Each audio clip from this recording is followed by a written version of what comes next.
The words the media should be using to describe Mr. Trump are generous, kind, honest, and genuine. He was the ultimate loyalist. It's not a question of flip.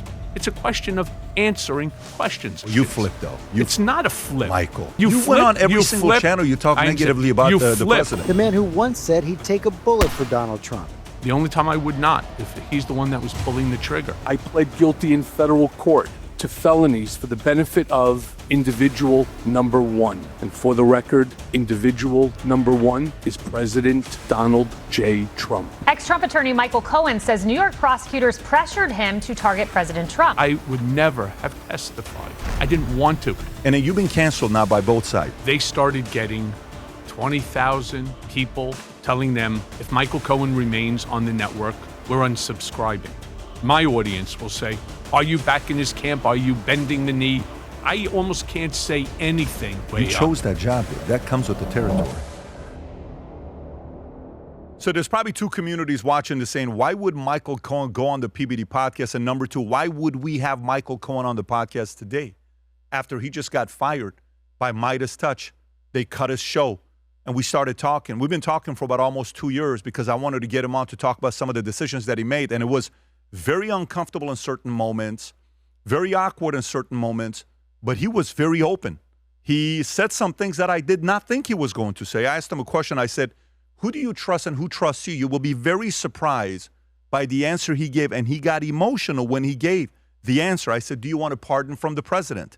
You know, which side do you trust more, the left or the right? You've been attacked by both sides. Which one is worse? And he was very frank and very open about it. Right before we were going live, he was doing a talk for 100 universities, some of the biggest universities, Yale being one of them, to tell them how to handle the lawsuit, how to deal with the president. He opens up and talks about that. Of course, he told a lot of stories behind the scenes with the president, and you'll see a moment, even an initiative that he's wanting to share on why he may want to go to the White House and sit down and talk to the president. This is Michael Cohen, President Trump's lawyer, wants to go and talk to the president. You're going to watch this, and I don't know how you're going to process this, but I think by the time it's over, you're going to say, this is definitely the last thing I would have thought for Michael Cohen to do on this show on PBD Podcast. With that being said, enjoy the interview. Who is Michael Cohen? Did you ever think you would make it? I feel I'm so close I could taste sweet victory. I know this life meant for me. Adam, what's your point? The future looks bright. My handshake is better than anything I ever signed. It's right here. You are a one-of-one? My son's right about you. I don't think I've ever said this before. All the time. So, but if there's one thing I will tell you while the audience is watching this, they're probably surprised that you're sitting here. Like if there was anywhere you would be on a podcast right now, your audience is probably surprised you're here. And my audience is going to say... My audience would kill me. That's exactly what I'm saying, that you're sitting here. So, but I got a lot of questions, a lot of things I want to go through. And by the way, it's important that the audience knows nothing is off the table. You get to choose to answer whatever way you want, and I'm going to ask my questions. But something happened right before we got live. You were doing an interview that I asked you if you're comfortable sharing with the audience. So the head of Yale asked you to speak to 100 presidents of different universities. Why? Yeah, so it's Jeffrey Sonnenfeld. Yep. He's the head of the Yale University Business School. I've known Jeff for a while. I speak at Yale several times a year at Jeffrey's bequest. He brought in 100 university presidents, and the question that they were discussing, the topic, was how to deal with Donald Trump as it relates to being the head of a university. As we all know, Trump is right now in litigation with Harvard. When I say Trump, I'm talking about the United States of America, with Trump being, of course, the president. There's litigation against Harvard based upon a multitude of issues from DEI to gender equality in the education that they're providing. But they had, like I said, 100 individuals, and they were asking me, how do you think that we should deal with President Trump in handling this issue? Because they are right now in a very precarious situation. They do not want to lose the funding, the government funding, which Trump controls and is using as leverage. Sure. while simultaneously they want to keep their ability to operate the school in the manner that they deem best. And that's a problem.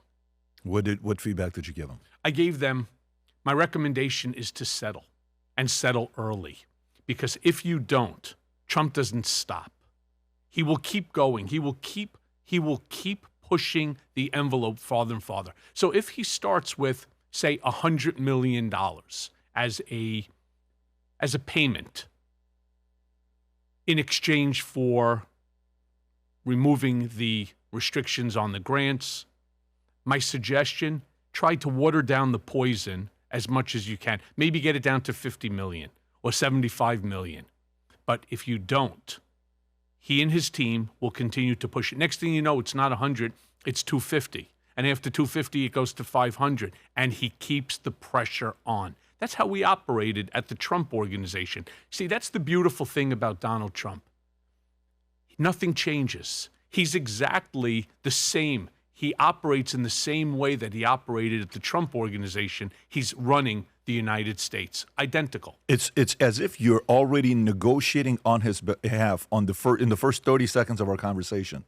Well, if you say so, Yeah, what I'm doing is I'm providing them with facts. He's going to see this. So if he sees this, knowing him, that he may use this or he may surprise, which one do you think he'll do? Will he change his tune and say, I don't like the fact that Michael is saying I'm going to do this. I'm going to change it up. And I'm no going to chance. No chance. What do you think he does? I say he does the exact same thing that he's doing now. He doesn't change. Okay. It's very rare. He knows he has all the leverage. He knows, as he says all the time, I control the cards. And as it relates to these universities, Donald Trump controls the cards. Now, my audience will say, Michael, what the hell is wrong with you? Why are you saying good things about the president? Why are you saying good things about Donald? Are you back in his camp? Are you bending the knee, right? Are you looking for something from him? The answer is no. A fact is a fact. Whether you like that fact or you don't, a fact is still a fact. Donald Trump will use whatever leverage and pressure that he can on the universities to get them to capitulate. Okay, so what did they say? Did any of the presidents, can you say which presidents? You told me one of them, so I don't want to say publicly if you're comfortable saying it. You know, I'd rather not, only because I don't know if it's going to be put out. It's top 10. Let me say this. Sure. It's part of the Big Ten, and it's one of the Big Ten schools, a very respected school, and a very, very respected president. Asked me an incredible question. We're not there yet. To settle. Right. And I said to him, do it. Because there is no benefit to you to hold out. Ultimately, you will pay, very much like the law firms did. Why? Because of discovery? Because of what? Because what comes out? It's not about the discovery. It's the pressure. Again, they need the money within which to operate. They have all sorts of funding needs. Now, Harvard is taking a little bit of a different position. As we know, Yes. Harvard has the largest endowment. Massive. It's 60, 70, 80 billion. Something like that. And the interest that they earn off of it annually is also massive. Technically, they really don't need the money. Doesn't mean that they don't want it. Sure. They just don't need it. So they have the ability, but many of the 100 schools that Jeffrey Sonnenfeld had on that live viewing, they don't have the endowments that Harvard has, not even a percentage of it. And so they need that money. The smaller ones, the smaller of the 100. Correct. Okay. And that's where Trump, again, has the massive leverage. One of the things that they're interested in doing is maybe acting cumulatively as educational facilities across America within which to try to negotiate some sort of a global deal, like almost like a mass tort litigation, something like that. Once again. You're not saying a flip class action against the White House. No. That would be a dumb move. No, it would be a stupid move. Yeah. What I'm saying is, as a group, educational, that they would come up with some sort of a global settlement with the president in terms of how they are going to operate on a, we'll call it Department of Education basis. Got it. Well, it's a bad look for them right now. It's not been a good season. At the end of the day, who's the winner in that fight? Oh, Trump is. Amen. It's not even a question about it. It's not. By the way, that amen by me saying will probably get me, again, canceled by many of the far left. You see, here's the problem. I've never been far left. I am probably a foot left of center.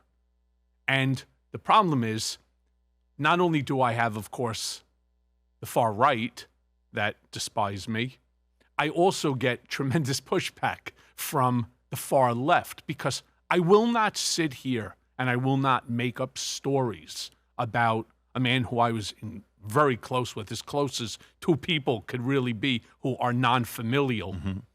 I will not make up lies within which to appease their desires. And so when I state a fact, it's a fact off of my lived experience, my knowledge, not hearsay, not innuendo, just my lived experience. And that gets me in trouble. Oh, and it continues to, but I want to go through this. So to me, who has Michael Cohen's back today? Here's why I asked this question. Of course, in 2006, when you start working with them. My wife and children. Okay, but, in 2006, you're working with them. From business side, Trump has your back. Then there's a falling out. You flip, FBI, time, prison. Actually, then, I hate that word. Let me just finish this, and you say whatever you want. So then you go to the left, whatever word you want to call it. You're the darling of the left. Jimmy Kimmel has you on, MSNBC, CNN, everybody has you on. Then you go to MeidasTouch. And by the way, MeidasTouch, their entire, they even talk about this, their vision why they started MeidasTouch in March of 2020 was to prevent the president from getting reelected. That was their entire MO, to get reelected. You have a show with them. I even think you have a show with one of the founders. If I'm not mistaken, his name is Ben, if I'm not mistaken. Is that his name, Ben? Yeah. Right. So you have a show with them, and then you come out and you say the following comments. And you said you were compelled and coerced to only provide information and testimony that would satisfy the government's desire to build the case against and secure a judgment and convictions against Trump. You say this in your Substack. Not a crazy thing. This is your opinion against Letitia James and Alvin Bragg. Then we get news that MeidasTouch drops you. This is 10 or 12 days ago. Drops, fired, cutting away, whatever word they want to use. They fired the podcast and they move on.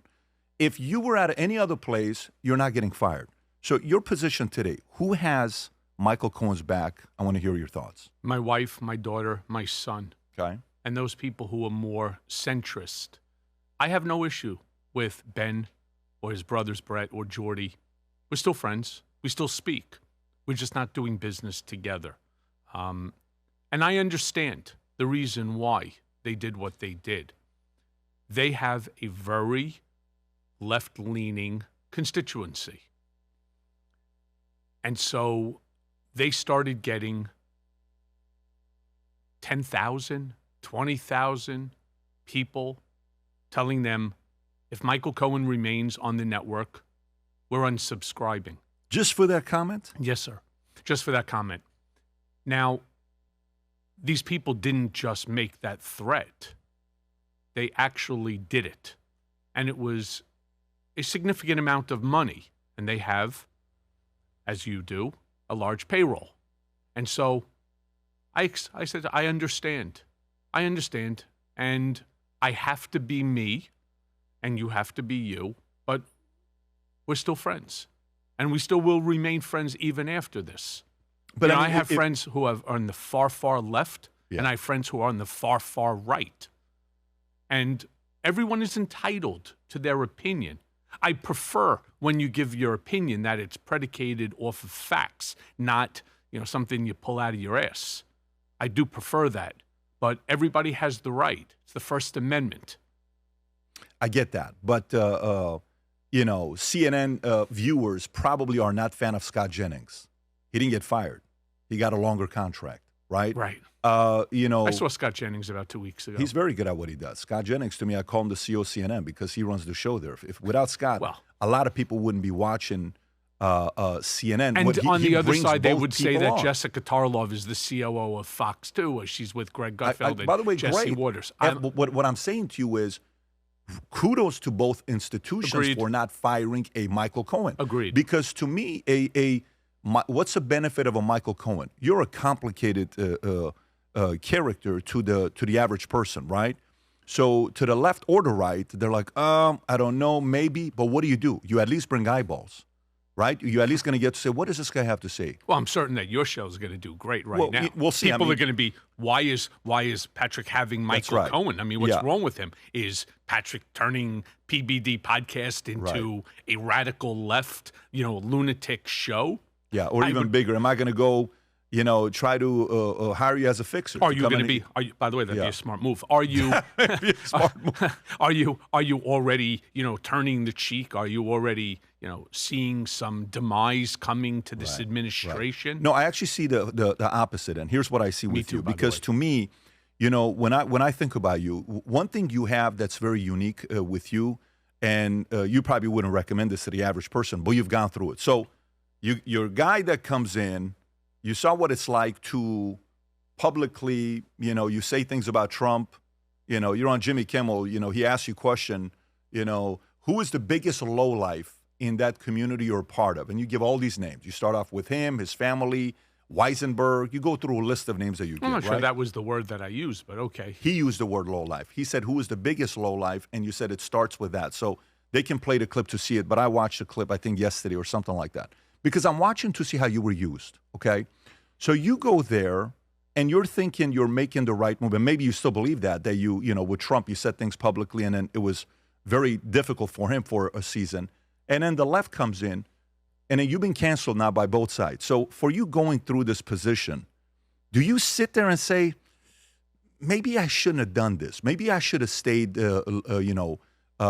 with Trump. Maybe I should have stayed that position. Has that thought at all crossed your mind? So it's interesting you bring that up. While I was in Otisville, there was a guy, I won't mention his name because I'm sure he listens to your podcast. He knows exactly who he is. Hey, Sasha.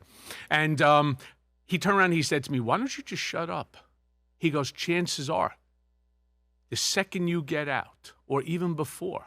How long ago was this? Well, that was within the first year that I was there. Yep. He goes, Trump will pardon you, and he'll probably bring you back in for all you know. You'll end up with a big contract with Fox. First of all, he goes, you're funny. You're also incredibly, knowledgeable. So he goes, you'll probably end up with like some sort of a Fox contract. And I said, no, nothing that I've said is untrue. I said, I will speak the fact, whether it's in favor of Trump or not. Now, I didn't take that advice. From a financial standpoint, probably should I have? Yes. Did I? No. Have I been canceled by both sides? Yes. Would you do anything differently? Specifically because to me, okay, well, let me ask a question. So let me give you the better way to sort of frame this question. What ended up pushing me into the hands of prosecutors was never my desire. It was never my goal. I never wanted the FBI to raid my home, my hotel that I was staying at, or my law office. I never wanted it. Why did it happen? Well, the Russia hoax. And I've always maintained that the Steele dossier was bullshit. I never went to Prague. I've never been to Prague. They claimed I had $10 million in cash in Prague to pay off Russian compromise, and so none of it is true. All 13 allegations raised against me were a lie. I went and I saw the president in the Oval Office the very first time I received a request to appear before SIPSI, the Senate Permanent Select Committee on Intelligence.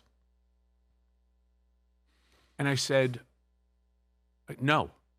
I spoke to an attorney by the name of Jay Sekulow, who I received through Sean Hannity. And he said, it's like an invitation to a wedding or a bar mitzvah or something like that. You don't have to go. I said, fine. I typed out a response, thank you, but no thank you. They then hit me with a subpoena.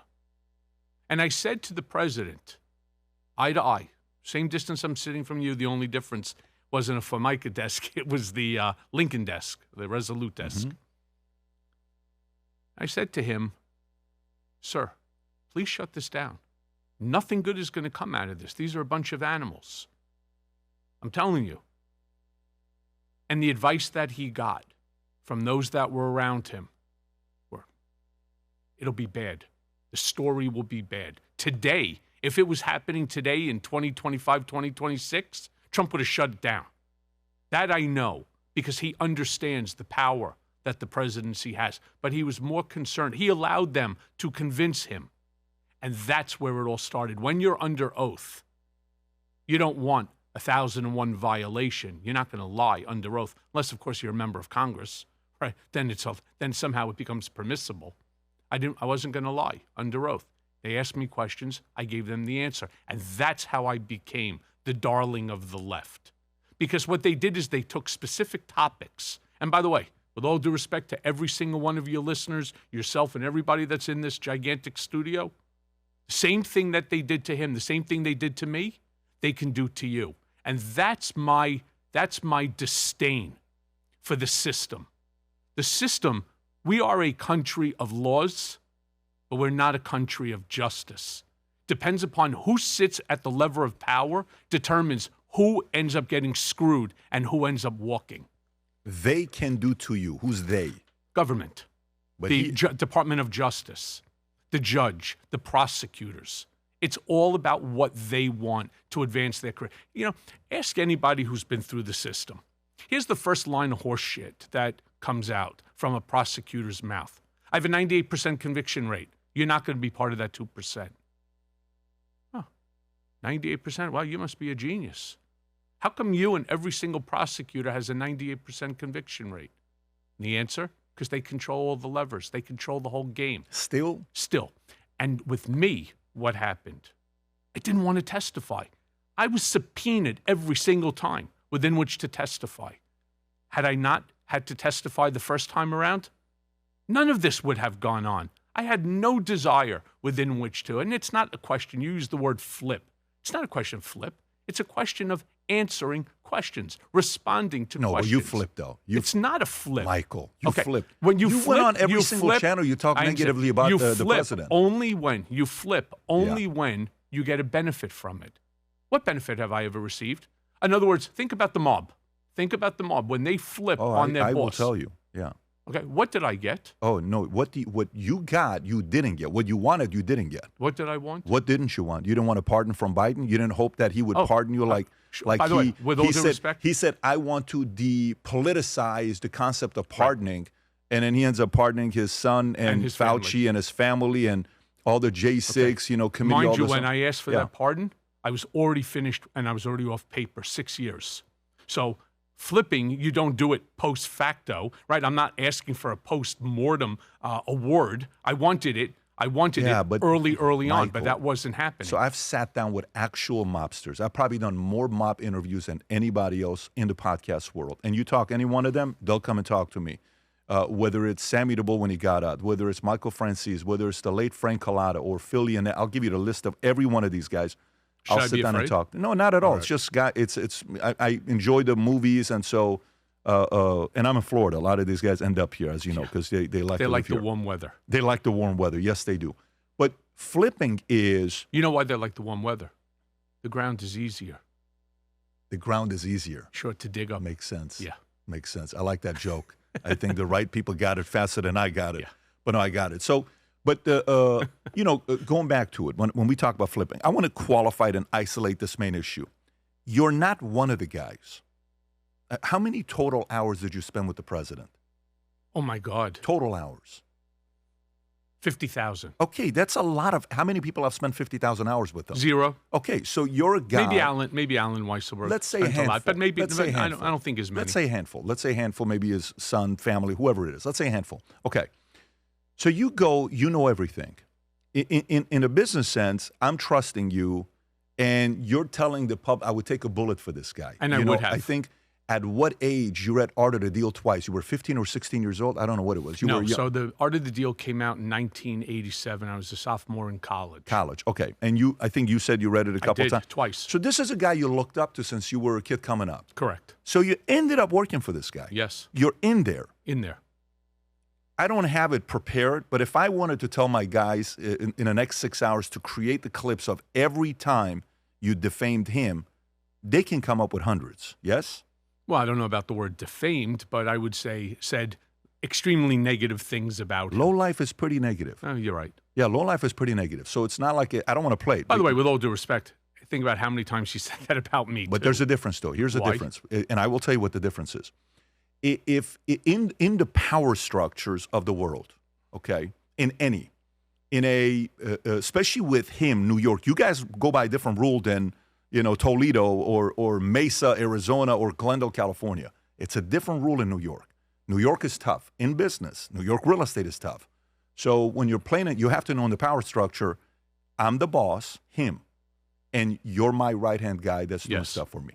I expect 100% that you have my back. And I gave it that. I get that. But what was the moment where you were kind of like, were you hoping for a job? Were you hoping to get something that maybe you didn't get? And then was the pressure from the other side so much that maybe someone from that administration came in and said, Michael, if you do X, Y, Z, we will protect you. We will have your back. We will get you a job. You'll be taken care of. Because that's typically things that happen. But that's what not happened? how it happened. Okay, so what happened? Okay. We have to break that down into things because Go for it. The timeline is all over, right? It's like from the year of Gimel all the way to the end of the earth in terms of the timeline you just set up. I received exactly what I asked President-elect Trump for. There was all this bullshit about Michael wanted to be chief of staff. That's not true. What I wanted, Mr. Trump gave to me. Personal attorney to the President of the United States of America. When I tell you I was honored with that title, I was honored he gave it to me. It was one of the few times in my life, other than when my children were born, I had tears in my eyes. Tears. I was like, thank you, sir. That's exactly what I want. I don't want to be chief of staff. How can I monetize that position as chief of staff? I don't want to live in D.C. I lived in D.C. for 4 years. Mm-hmm. My son was a senior in high school. My daughter was a senior in college. My son was a ball player, playing actually for Hank's Yanks, the high school travel baseball team for the New York Yankees. He had tryouts with the Chicago White Sox, with the Yankees, the Mets. As a young boy, I wanted to be there for every single game. And in fact, if I can just tell a good story about Trump, and I've told the story many times, it's not as if I only said bad things about him. I also said some positive things about him. But you're not wrong when you say Trump was a baseball player when he was at NYMA, New York Military Academy. And how do I know that? By coincidence, I end up speaking to his coach, who actually also had to be like the general over there at New York Military Academy. He says, I'd love to come in and speak to Donald because the school is going to be for sale. Mm-hmm. And I'd like Donald to buy it. So keep NYMA going. He comes in, little guy, right? But rock solid and typical what you would say. He's, as Trump would say, he was central casting. Trump goes, Michael, keep him away. Michael, keep him away from me. I said, why, boss? So he goes, he once smacked me so hard in the head. He hit me upside the head so hard. He goes, sometimes when I think about it, I still get a headache. And I was like, really? So he goes, I sure did. And so on. And he did. He goes, but I will tell you, Donald was the best baseball player. He was an incredible hand-eye coordination as a hitter and as a fielder. And I said, no kidding. Really? So he goes, yeah. So he goes, he was a great baseball player. Donald got a chance to know, of course, my children quite well, especially, my son. And he loved the fact that he was a baseball player, but not just a baseball player. He was a really good baseball player. In fact, the time I was allegedly in Prague, we were in L.A., where my son had a tryout with the USC Trojans. Another time he was here at Miami, where he ended up going to school at the University of Miami. He wanted to play for the Miami Hurricanes. Didn't happen because of everything that happened. He ended up a little bit with the yips. To anybody in baseball knows what the yips is, it's where psychologically it just throws you off. It's almost like, one day you're pitching a no-hitter, and the next day you can't hit the strike zone. It's a real condition. But Trump always said, even if I need you, I'm not going to bother you when you're at the game with your kid. I'm not going to take you away from that. He appreciates sports. In fact, he's actually quite knowledgeable in all sports, much, much, much more than I. And I always appreciated that from him, and there was more than just a few games. I don't have to tell you, because course, it's truncated into right. a short period. But he was always So great. you're at his that. right-hand guy, right-hand lawyer, and when you're at the game, he's not bothering you. No, unless it was an emergency, and then Sure. he was like, just when you get back, just come straight over. And sometimes that would mean come over to the apartment, or I'll meet you down in the office, or just we would spend hours on the telephone, dealing with an issue. What part of his relationship with you, the 50,000 hours, do you miss the most? All of it. You miss all of it. All of it. So I see your expression. Same expression Todd Blanche had when I was on trial, sitting in that witness box. He said, "You hate Donald Trump, don't you?" I said, "No, sir." So he goes, "What do you mean?" I said, "In fact, I love the guy." So he goes, Loved or love? "Love. I still love." Present. I'm still insanely angry with him for allowing others to interfere with the relationship. And I don't care. Look, we all know one thing about Trump. He will never apologize, even when he knows he made a mistake. He will not. It's just not in his nature. Some people can, some people can't. He cannot. But I know in his heart of hearts, he knows he made the mistake on allowing them to convince him to abandon me. You use the mob experience as sort of a way of, he's the boss, call me a capo, right? I'm a made guy in, we'll call it Trump land. When there's an issue, when does the mob boss throw his capo under the bus, listening to some foot soldier? It never happens. You're supposed to, smartly, you wrap your arms around the guy and you protect him. Don't abandon me. They didn't just abandon me in a conversational manner. I was handling legal matters for him that ultimately resulted in the FBI raiding my home, hotel, and law office. And that's because they wanted to get him. I despise James Comey. I've always said I despise James Comey. I know that Comey ended up getting from John McCain the Steele dossier. Then it went to, I think, Andrew Weissman. From Weissman, it went to Jeffrey Berman, who recused himself. Then to another guy by the name of Robert Kazami. I mean, all for what? In order to get him. And that is just true.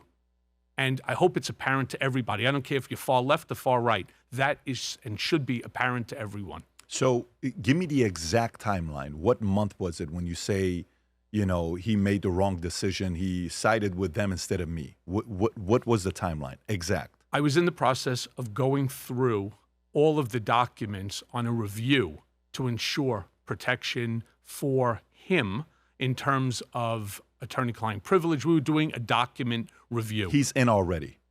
Oh, he's in already. So what's he's the president. month? Give me a month. Ish. It's 17? It's 28. It's 2017. No, it's it's 2018. So end of 17, early 18-ish. Something like that. Okay, continue. You're going through that. We're going through that, and all of a sudden, my lawyer turns around and says, "Can you please reach out to Trump.org? We haven't gotten paid. We got paid some. They held back on the next one. They didn't pay the third bill. Now it's a fourth bill. We can't continue to represent you." I'm saying, wait. You're joking, right? So not only did they push me under the bus, but now something that I should be protected under, which is executives and officers' insurance, they're not even willing to pay that. Why? What the hell did I do to deserve to be ignored, abused, neglected, thrown away, discarded? What did I do so bad? And then I turned around and I realized during a interview that they were doing with Trump, he turned around and they asked him, it was right after the raid, he goes, "It's disgusting that they raided one of my attorneys. Now all of a sudden I lost my name? Remember, I know the man better than any human being should know another. That's the first sign that you're out." You knew that? Yes. It was that comment that really made me pause and say, wait. Now I don't have a name? What happened to Michael? Every morning, 4:35 in the morning, for over a decade, every morning at 5 a.m. and every night. The man doesn't sleep. By the way, neither do I, which is what made us even closer. Every single morning, 4:30 to 5, phone call. Every night, 11:30, give or take, a phone call. First in the morning, last before he goes to bed. And now all of a sudden, Michael Cohen doesn't exist? Tell me why. What did I do so deserving, so bad, that I deserve to be not just thrown under the bus, but how about run over, not once, not twice, but a half a dozen times? And I was like, okay, I guess I am on my own. So what's your next move when that happens? Because I got a bunch of follow-up questions, but I want to know what you do exactly after that. You see this, you know what the signs are. You're like, I don't think I'm on the inner circle anymore. I'm on the outer, if not the ousted, like I'm about to be ousted. What's your next move? I just continue. I had no moves. It wasn't as if I didn't. Did you approach him? Did you talk to him about it? Did you see the calls declining in a major way? I was told by people like Jay Sekulow, oh, don't worry, I'm speaking to the boss. You know, everything's going to be fine.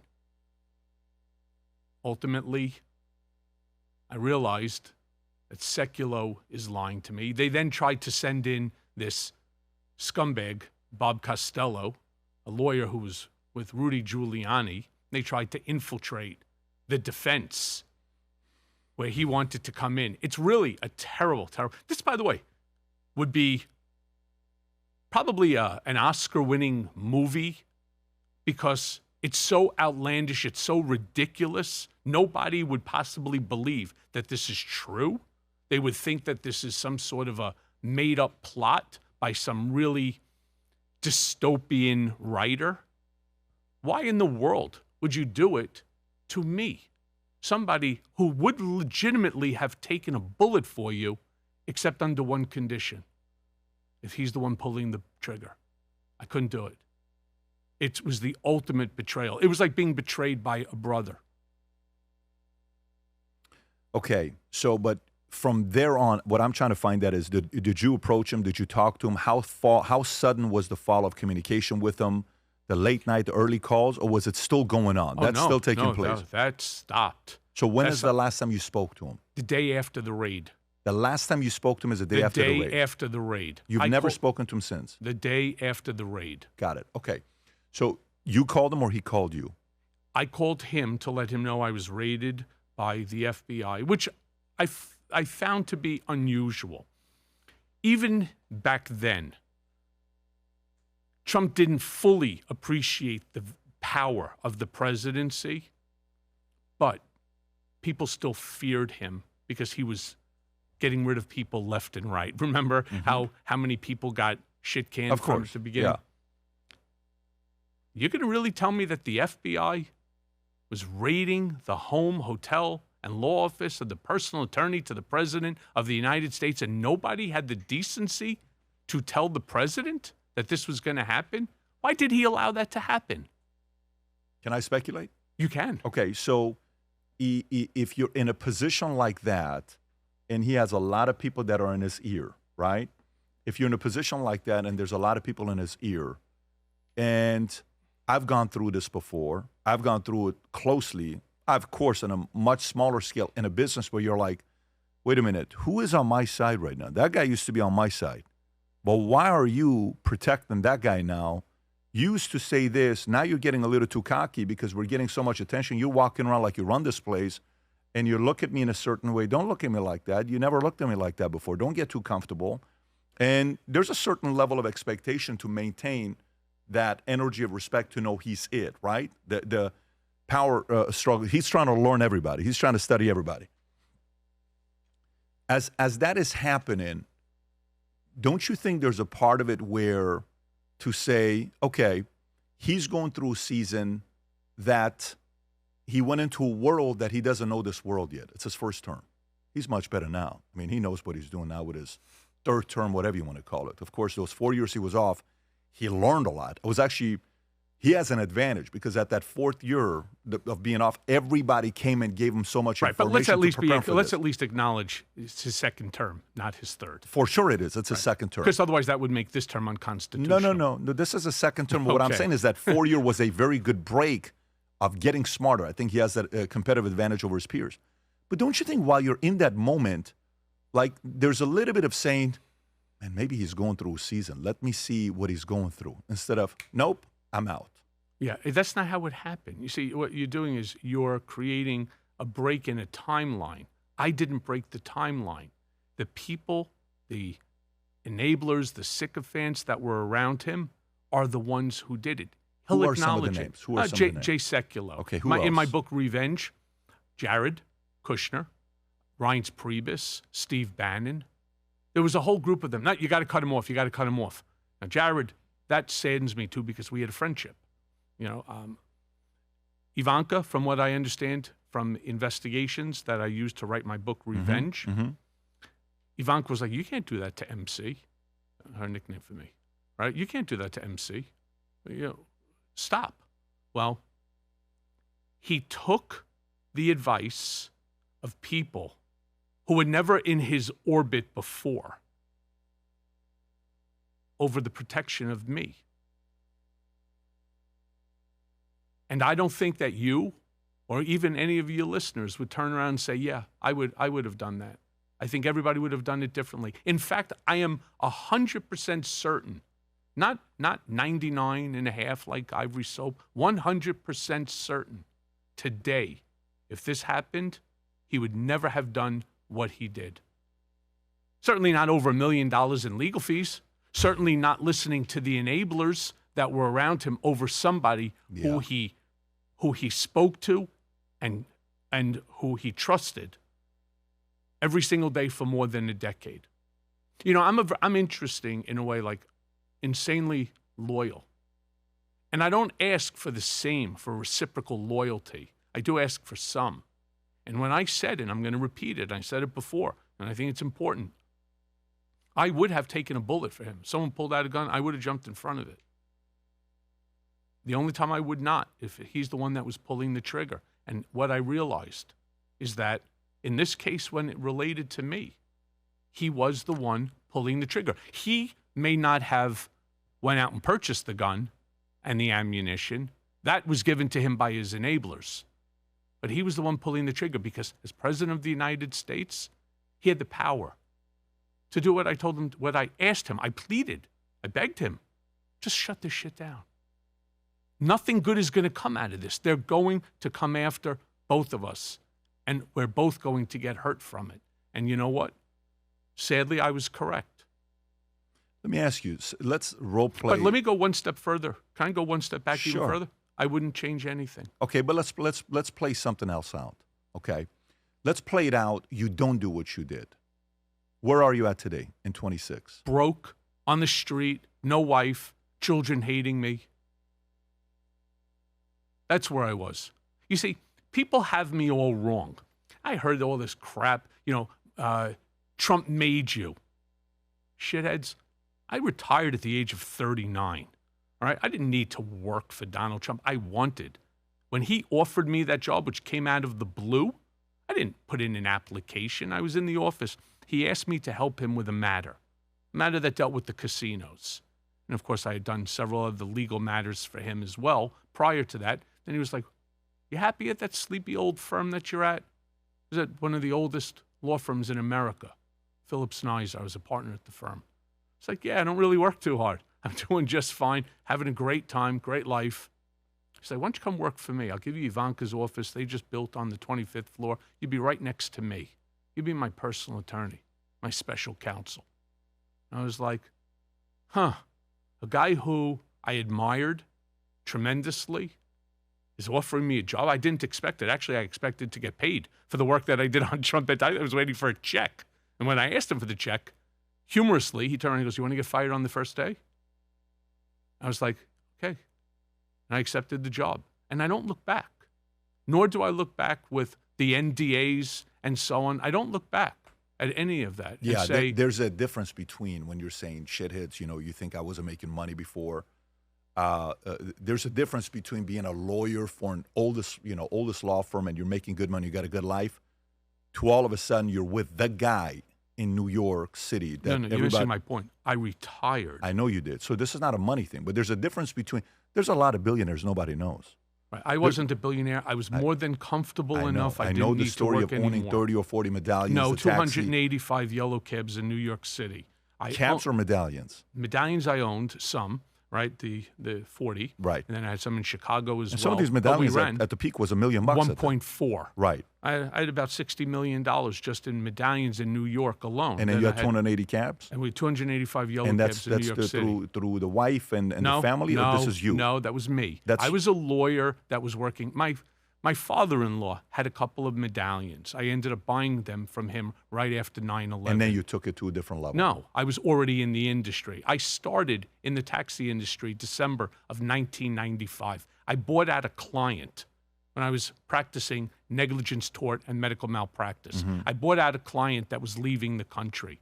I then merged his with another client, and we built it together, me and my ex-partner, to 285 yellow cabs.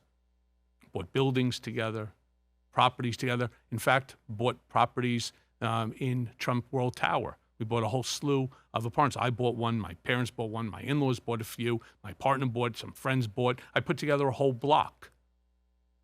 With the I always intention of believed- what? With the intention of trying to holding get it? close, or No, just no, growing that your was, business? That was the year 2000. Right. I wasn't about to go close.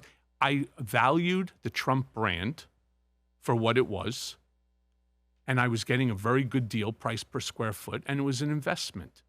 That's it. And I rented the apartment. I didn't live there. I rented it. Two others. Excuse me? Two others. You rented to others. Generally, I rented them to ambassadors and to consulates. So because 06 it's right across the street from the United Nations. 06, when you guys got close, how did it happen? So what happened is he had a battle, a dispute with the board at that building.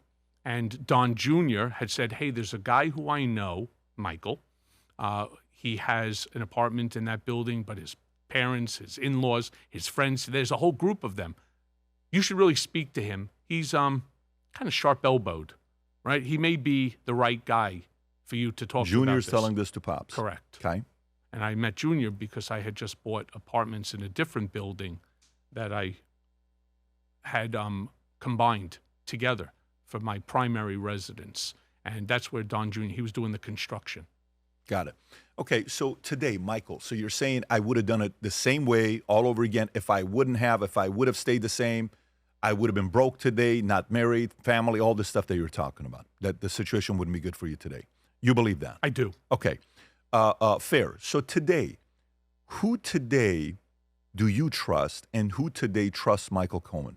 My wife and my children. Outside my of family. parents. Outside of family. I don't know. What do you think about that? I hate that.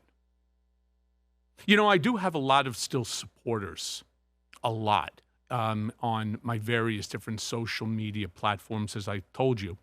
And really what brought us together for this conversation is there's an entire left-wing ecosystem, maniacs, that are trying to cancel me. And I probably, on my YouTube channel or my Substack, I probably lost, I don't know, somewhere between 7 to 10% of my subscribers. From making those comments? Yes, from that one comment of feeling coerced and pressured. These are lunatics that are saying that canceled you. Correct. I mean, MeidasTouch canceled you as well. I don't know if I would say that. Yes, I will acknowledge that. Yes, they did. Okay. So for you, when I'm asking who, Cancel me business-wise, not personally. that's even that's saying we don't want you representing our brand, and I don't want to talk to you anymore, right? No, we still speak. Live on a show. On a show. Correct. Right, on a show. Okay. So, but who trusts you today, and who do you trust today outside of family? You said you have supporters. I'm not saying supporters. I'm saying trust. Who trusts Michael, and who does Michael trust today? I don't think there's anyone. How do you feel about that? Terrible. Sad. I have emotions. I'm not a stone. I actually have I'm much more sensitive than people think. And it is sad, right? Oh, because at one point in time, I had the guy. Trust me emphatically. And you know, I'll tell you something. It's that kind of a statement that he trusted me emphatically that these left-wing lunatics, these maniacs, these canceling animals are trying to use. Michael, you must know every single thing about Donald Trump and Jeffrey Epstein. What's pissing them off about that? What's pissing them off about the fact that I turned around and said, let me be crystal clear. I came into Trump's orbit in 2006, full time. 2007, March of 2007 was really my starting date. During the 10 years, from 2011 years, 2007 to 2018, I must have been in his office. I don't know. I maybe shouldn't even have had an office. I just should have had that far right chair, the one with the red velvet on it, right? That was my chair. And it's almost like I felt sometimes that I never left that chair. During those 11 years, I never once heard Donald Trump talking to Jeffrey Epstein on the phone.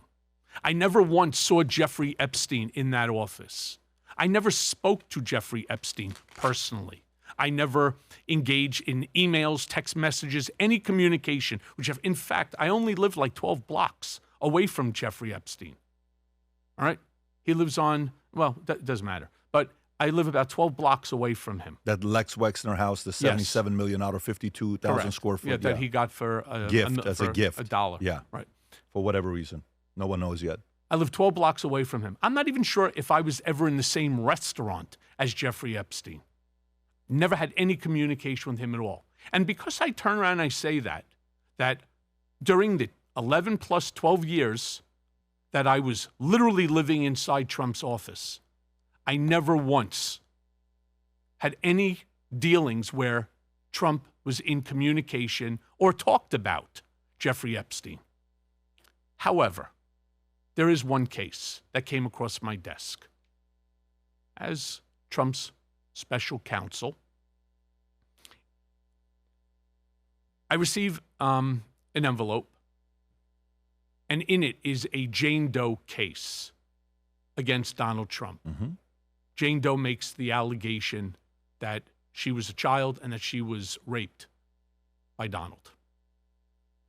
Well, it's obviously concerning to me as I read through the complaint. It's Jane Doe buying through her mother and natural guardian, Mary Jane Doe. It's a little bit odd that you have the mother still in there, because if in fact that there's any truth to it, why do you need a natural guardian? You're clearly over the age of 18, within which so nothing really made sense in that case to me. But I don't keep secrets from the president when something like this comes about. And so I walk over, I knock on the door. Hey, boss, can I come in?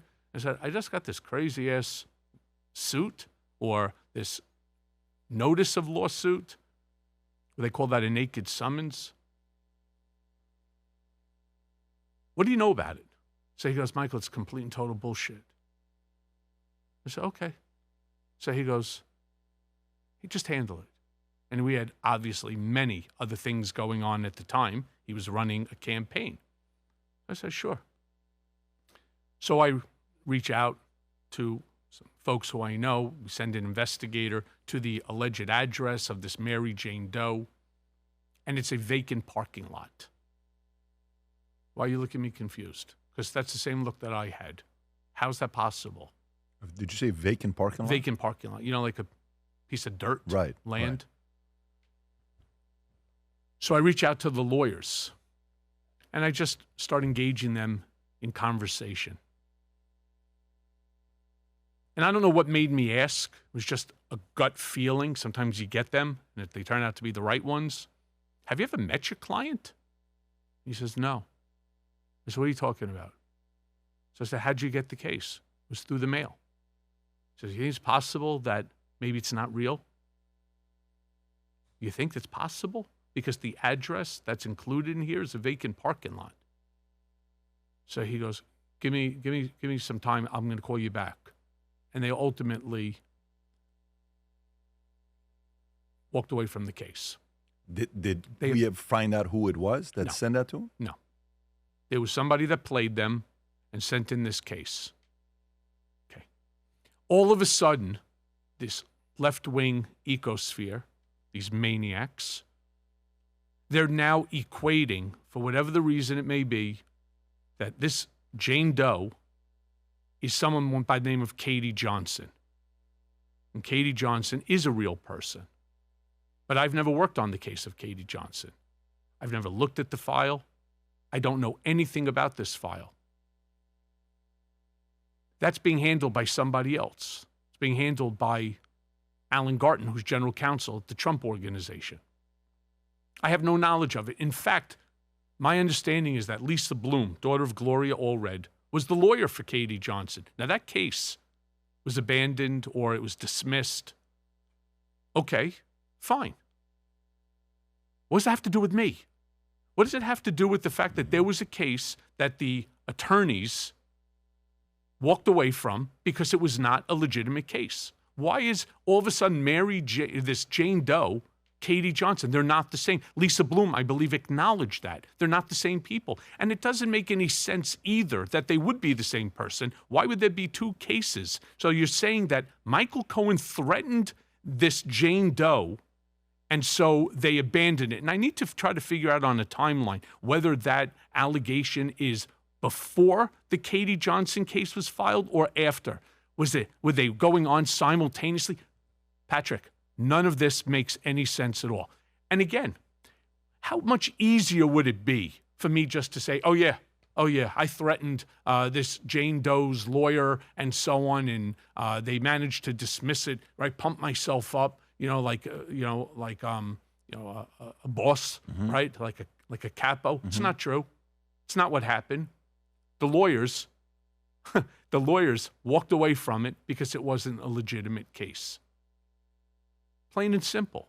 And because I refused to take that opportunity within which to beat up on the president, now all of a sudden, once again, Michael's a bad guy.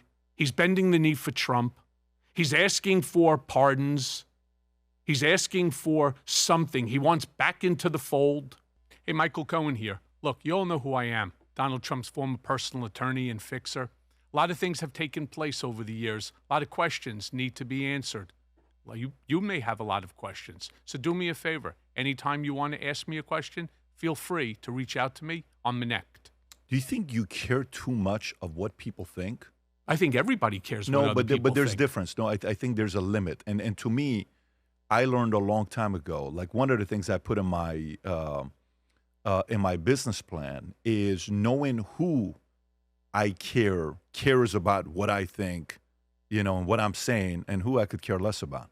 And in life, if you're not too careful, if you care too much about the noise creators, what they think about you, you're going to be held hostage by them. You'll make some dumb decisions. Well, I'm not so sure about that. I think what it does Tell me is more. I think it sharpens me. It doesn't make me make dumb decisions. It makes me more cautious. Sensitive decisions. It's okay to be sensitive, but it doesn't mean that they're reckless decisions. I am receiving DMs on a daily basis. Sure. It's almost like, I was on Charlemagne the God once on Comedy right. Central, and I was doing the mean tweets, right? I can't begin to tell you the number of some of the vilest comments being made, all about something that is absolutely 100% untrue. Just because you want to believe something doesn't make it factually accurate. Sure. All right? Imagine if your subscribers, if your followers, people Right. who have been loyal to Patrick, Right. They think that you walk on water. Now all of a sudden, writing you some of the vilest shit that you could possibly imagine because there are people spreading lies about you. And then all of a sudden, that lie gets metastasized into the next person who's using that lie to build subscribers and profiting from it off of your back. But by the way, it doesn't stop there. It's like that Breck's hair commercial. But wait, there's more. And then so on and so on and so on. And next thing you know, there's like 10, 12, 14, 16 people, all of whom are attacking you 24/7. Right. We're talking about two individuals that died in Minneapolis. We're talking about Trump's capturing of Maduro. We're talking about Greenland. We're talking about a multitude of issues far bigger, far greater, far more important than Michael Cohen. And yet, not with these folks, because Michael Cohen makes them money. Yeah, I mean, that's the business. You ever read the Rules for Radicals? The 13 Yes, I rules? have. Okay, so I mean, that's a business model. That's how a lot of media companies are built off of, right? And they know how to destroy your life if they want to. But I want to go back to that question. When I said, who do you trust and who trusts you, right? And I said, outside of family, and you said you don't know, you want to supporters, and you kind of went through how emotional and tough it is to be in a place like that. When I say, how do you feel about it? Because I think as a man, you know, there are a few people who, as a man, for your identity, not everybody will understand this, that you want them to look at you in a certain way. It's how your wife looks at you. It's how your kids look at you. Boys a different look than daughters. It's how your enemies look at you. It's a look you want from your enemies. It's how your peers look at you. It's how your boss, investors look at you. Those each individually are very important. So then let me then go back to your question. Please. I still have my oldest and closest friends. They have never shied away from me. Not when I was with Trump, not when I was against Trump, not when I was with Meidas, not when I'm no longer with Meidas. My friends are my friends. They know the true essence. They know That's me. important. I mean, I have friends since, you know, the age of 10. I mean, you know, you're talking about almost 50 years, right? Whereas close today as we were when we were stupid kids riding our bicycles. I've gone through, like everybody in life, I've had friends who have done incredibly well, and I have friends who unfortunately passed away from various different things, from whether it's cancer to drug overdose. You know, I miss them as well, right? Because they would be here for me right now. But I still have so many of my college friends, my law school friends, even friends from when I was in Otisville, I still speak to. And they don't walk away. So I do have that support. Respect to group. those guys, by the way. Big time. Major respect for Big those time. guys. I tell Every that to man them all the needs time. it. Yeah. Yeah, I tell that to them all the time. Yeah. But I'm there for them as well. You know, they have moments in their lives too where things are great. And then, like everything, There's a fall. right, the ED medication is wearing off. That is so funny. Who do you think is more loyal? Of all the people you've done business with, who do you think is more loyal to his people? Donald Trump or anybody else you ever met? Well, okay, that's a loaded question for me because he's the only person I ever worked for in my life, other than the very first lawyer who I worked in the law firm. As I told you, I did tort litigation and medical malpractice. Other than him, I've worked for myself. I had people working for me. You've been around a lot of people. You've been around a lot of people. And you're a guy. You're also a tough guy. You're not. You're in New York, so you don't become taxi industry medallions. That's a mob. No, it's not. I don't mean mob like gangsters mob. It's not what I mean. It's a tough business. Sure. It's not like you can't be in that and be a lightweight making it. It's, especially in New York. Those things are very, very valuable. I think the second biggest city I would put for that would probably be Vegas, and it's not even close to. No, it's not. It's Chicago. It's It okay, was Chicago, at right? one point, and then Boston, Philadelphia. So meaning, if you're in that space, you better be tough, or else you're not going to make it. Yeah. So you met a lot of guys. You met a lot of people, and you look at them and say, okay, all right. Now, 2026, looking at Trump, his approval rating amongst Republicans, super high, right? Super high, 94, 92, whatever the number. Well, it's dropped down a little bit. I think it's 92%. 92%, It used to right. be 96. Yeah, that's insane. But even to say, if you're in the 70s, you're good. You're in the 80s, you're good. He's 92, 96. And then you're seeing. By the way, you're going to get me canceled again for making a comment, that amongst Republicans. And the funny thing is, then I'll go and I'll show them a statistic, and I'll say, but that's not me. That's the Ipsos poll that's showing it. F you, Michael, right? You're back trying to appease Donald Trump. It's incredible. I almost can't say anything that is flattering it's to not him. going to stop, though.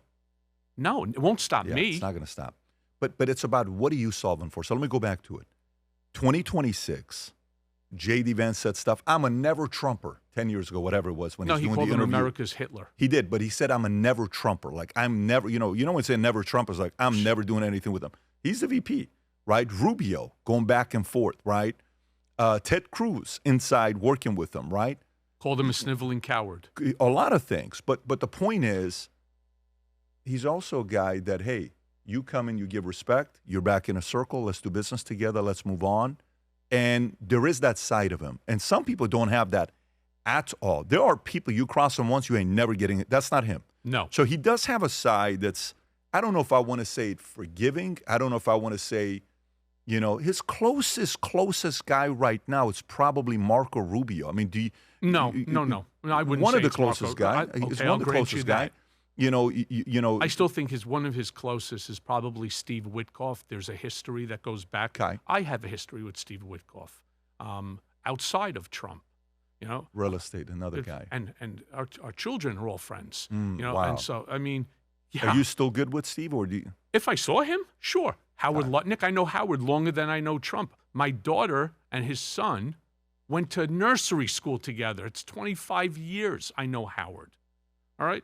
25 years. I saw him after Trump became president. Came over, gave me a hug, the whole bit, gave me a kiss, hello, how are you? The whole bit. I have no problem with him or Allison, his wife. Why or are any of they his so kids. loyal to him? What's that? Why are they so loyal to him? Well, there's many different reasons. One, they believe in what Trump's agenda is. And two, it's probably very financially lucrative, for all of them to be in the inner circle. Okay, so fair to say that. Now, but going back to it, with Trump, 2026, how important would you say, like if you were to say one of the most loyal guys I've met to his people is Trump, where would you rank him? One of the most loyal? To his people that are loyal to him. Let's say out of 10 people? You met a lot of guys. Where would you rank him? Probably towards the top. Towards the top. Sure. Okay. Sure. Would you have said that in 2020, 2021? Absolutely. By the way, if you look at my testimony that when I was on the stand, and again, I did not volunteer to be on that stand. I was subpoenaed.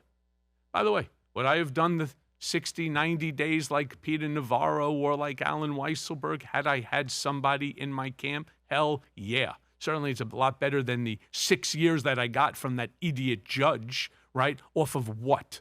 Off of doing an NDA, right? I mean, that's really what it was about an NDA, about the Russia hoax.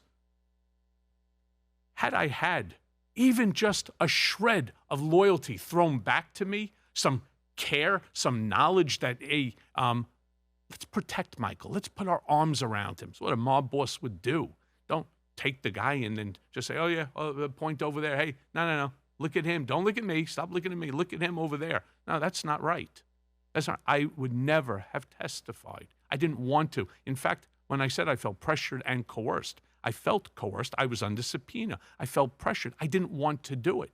I just didn't want to. It's my personal feelings, and I'm entitled to them. Absolutely, you are. So if these guys who were in Trump's ears, let's just say that they, turned you against him. No, the other way around. Turned him against you, whatever it may be.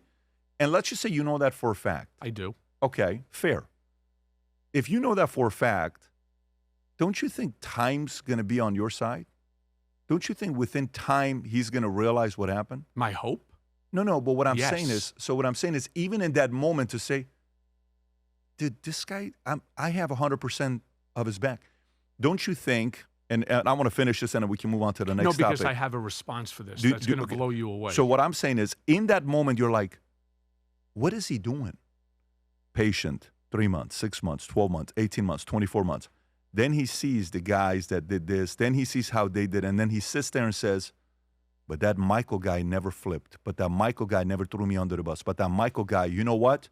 Call Michael. Don't you think time would have strengthened the relationship? Who has that time?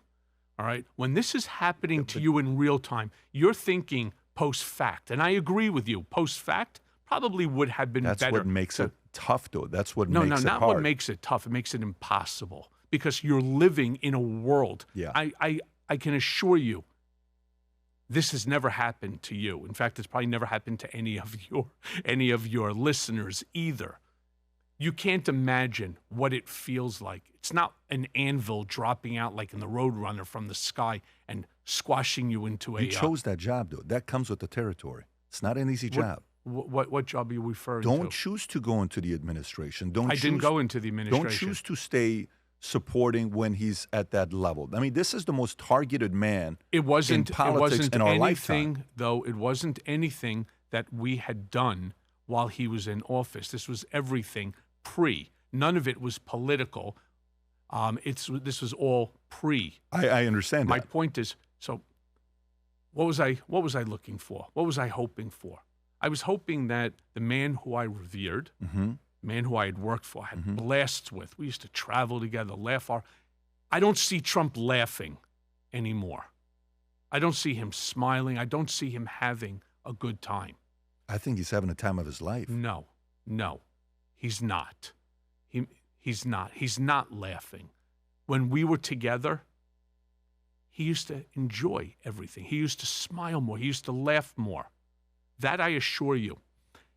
You know, there was a moment when Trump had become president-elect, and I had said, I don't want to go into D.C. I'll be there every day for you if that's what you want. I'm going to be back in the city. You want me to bring you like a potato knish from Katz's Deli? You want a dirty water dog? Whatever you want. I'll get onto a train. I'll get into the car. I'll drive up. I don't care. Whatever you need, I'll be there. But I want to be personal attorney to the president. And I remember him turning around after he decided that Reince Priebus was going to be his chief of staff. He says to Reince, what role is Michael playing? Because at first he didn't want me to be on the outside. Trump likes familiarity. And he had no familiarity there. Reince Priebus was loading the place up with his people because he thought that he was going to be able to make Trump into a puppet president. And Trump likes familiarity. He was wrong. Oh, wrong? Yeah. Damn straight. That's why he got shit canned so fast. Yeah. Trump likes familiarity. Unfortunately, he did allow me the job that I wanted. And Maybe it was a test. Maybe he was testing you. Could be. But he said to Reince, find Michael the right position. In fact, he wanted me to be assistant deputy counsel. Yeah. Under, what was his name? The lawyer. I visualize him. He was from the big Dwayne law firm. Anyway, no thank you, sir. I actually have some other ideas and ways that I would be able to protect you on the outside from all of this nonsense that we all know is going to come. He said to Reince, let me be clear. You find Michael a job. This is his words, not mine. Because the only reason you're in that spot is because of him. I know you 10 seconds. I know him 10 years. Those are Trump's words. That was the loyalty. About me. That was the loyalty I expected. You're going to listen to Reince Priebus, who was dubbed in the office Rancid Penis? I mean, who the hell is listening to Reince Priebus? He did. And to whose detriment? Mine. By the way, my hope is that the president is actually listening to this podcast. Turns around and says, you know what?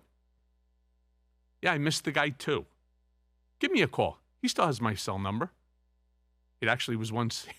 It was once a Trump number. You know, right? he's the type of guy that would call. And I would take it. Have you tried? And I would take it. Have you tried calling him? I can't do that. Why? It can't. Why? Because maybe I will. Maybe I will. Can I tell you why? So I'm not 100% certain I know what I would even say at this point. I think neither one of you guys. It's just going to be the conversation. You'll know within the first 2 seconds. You're probably how that right call about goes. that. You don't know until you make the call. But to me... You know what was also, by the way, not to interrupt you, you know what else also surprised me? My relationship with the kids, especially Don, and then Ivanka, and Eric as well. I mean, I sat on Eric's board. I got canceled a long time ago for saying that too. Oh, Eric Trump was stealing money from the charity for St. Jude's Children. I sat on that board. He didn't steal money from anybody. Okay, let me be crystal clear. Eric did not. Don, I saved Don in countless scenarios. Ivanka, incredibly close with her as well. Till today? No. Okay. And when I see her sometimes in the city, she turns around, looks the other way, and it kills me. That's the look I'm talking about. That's the same person who came to my apartment and I cooked my famous world-class lasagna for. And we were fighting on the floor like siblings for the last piece, even though I'm the one who made it, because she wanted me to wrap it for her for work the next day. That's how much and how significant a relationship that we had, all of us. And then not one of them to reach out, to turn around to say, I'm not going to let Dad do this to you. You know, I'll tell you an interesting story. I was sitting in my office, Ivanka's old office, on the 26th floor, and Don, Ivanka and Eric walk in. It was right after the launch, right after the very famous escalator scenario where he made comments about Mexico and Mexicans, maybe 2 days or so after that, 3 days. And they turned around and they said to me, you need to get Dad to stop, to withdraw. He can't run for the presidency. Donald's sister, Judge Barry, called me and said, Michael, what the hell are you doing? I turned around and said, Your Honor, you're about the only one that Donald actually has any fear of. And he did. He was his sister petrified him, you know, not in the. Of course, right, I get it. Right, in a familial in the way. similar like the Yes. baseball coach guy. Damn straight. Right. They asked me to go speak to Dad and get him to withdraw. I said, no chance. He's never going to withdraw. You know it. If you know, like, thanks to you. It's their words, not mine. And if they want to be honest about it, they'll acknowledge it. Thanks to you, the legacy that we're going to be left won't be the Trump organization. It'll be the Rump organization. I said, don't be so certain. Meanwhile, they're all kicking ass right now. All right? Thanks to the Rump organization. Not one of them had the decency to pick up a phone and call. My daughter and Tiffany, as an example, I'm not surprised, though. have been friends since they were in their early teens. Went to college together. Are you surprised? I am. Why are you surprised? Because I would. Because I would make but you're that not call. Trump. You're not Trump. I never Michael. said I was, though. No. That's why you would make the call. Because, you know, I'm not surprised at all. That the kids didn't I'm pick not up? surprised at all. Okay. I'm not, in my opinion, I could be wrong, and people have their own right to write the comment and saying you're so this. Totally get it. My opinion is I'm not surprised because that's the part. It's why phrases like ride or die. It's that phrase. It's that part where, hey, you know, it totally understand the relationship and all this stuff. You cross the line with my dad, you're my enemy. It's a, you know. Did I cross the line with him, or did they cross the line with me? It doesn't matter. You're right, by the way. But you got to always stand by your family. But the part with it doesn't mean it's not going to hurt. No, you have the right to. I totally, and I feel the sincerity. I totally feel the relationship. Makes me want to try that lasagna. By the way, the guy that is a world lasagna guy. Freaking that class. Good? Don't BS me because I actually like lasagna. I'll show you a photo. All right. Okay. So maybe we got to test that out here and see how it works out. Why do you have a kitchen in the studio? We're down the street. We'll go cook it and get a feel for it. But going back to it to me is, you know, a leader, okay, a leader, a coach, a politician, a military leader. When do you think they stop testing their generals? Never. That's the point. Oh, I didn't say it the right way. That would be a never for 1,000. Never for 1,000, but what do you think it is for Trump? Even million. more, right? Yeah. Okay, so to me... but you see, as the president, the way I see it, he's the most powerful man on the planet. Sure. And the most powerful man on the planet should fear nothing and nobody. Oh, that's not how life works, though. No way. Okay. The most powerful man in the planet has the most enemies targeting him to destroy him. So there's a layer where you go to sleep and you're around your friends and family, you're breaking bread. So then where do I sit? So where do I sit in the living room? Do I sit, you know, as I used to, in the seat next to him, as I used to?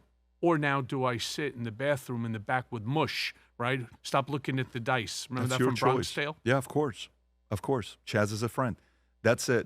He's so great, by the way. He's phenomenal. Phenomenal. He's phenomenal. Have you been to his show, the Bronx Tale show he does? No. Oh, you've never. No, I can pretty much do the movie by heart, by the way. If he continues doing the one-man show, go to it once. Where's it at? He does it all over Broadway, New York. He does it all over. It's phenomenal. Chaz, I'm coming. Phenomenal. You got to go see how it is. It's incredible.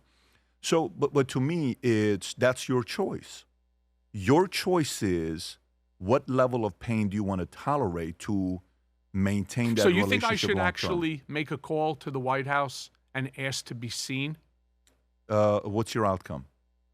I could either get a yes, which would make me happy. But what's your outcome? What's the reason for the visit? Yes. Well, twofold. One, something that I'm also being attacked by, I'm going to say them again, the radical left lunatics that are lying. Michael wants a pardon. Mm-hmm. Okay. Yeah, I would take a pardon, but I'm not asking for a pardon for me. I'm asking a pardon for 70 million Americans who are nonviolent felons here in America right now that are treated like second-class citizens. I call this, I actually wrote a letter, which I did send in, by the way, to the White House. I call it TEPO, T-E-P-O, Trump Emancipation Proclamation Order.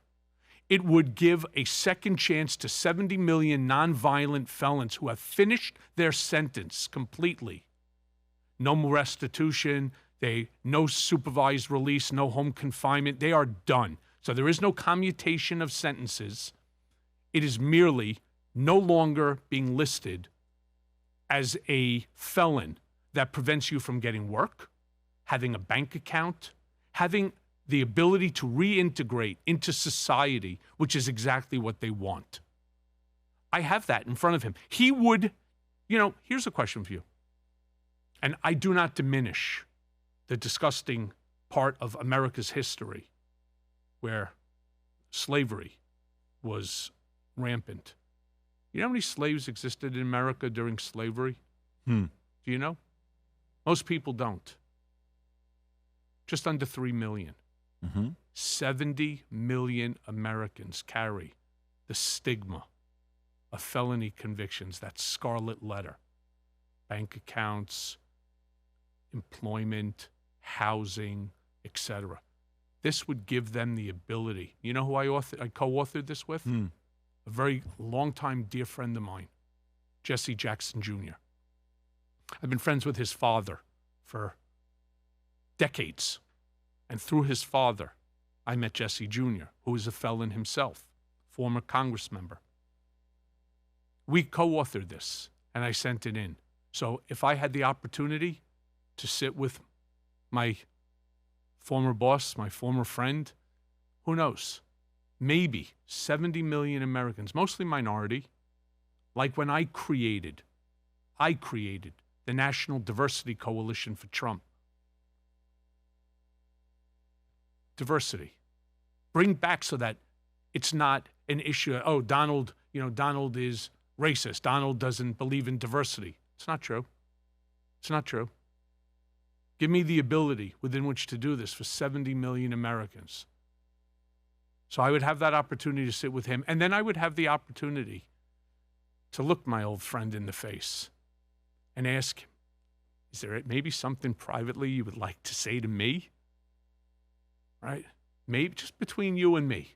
Not for the cameras, not for media. For me. You think maybe you want to say something? What I went through? 51 days of solitary confinement, the first 3 days no food.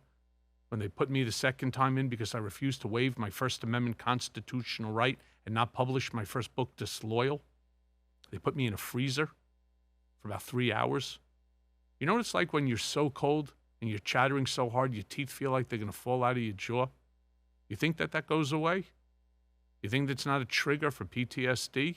Oh, I know I have it. I've had 20 different people, friends, family, whose wives, they're therapists. Like, how is it you're not seeing a therapist? And I was like, well, it's just like many things, I just don't believe in it. It's just me. I believe people should see therapists.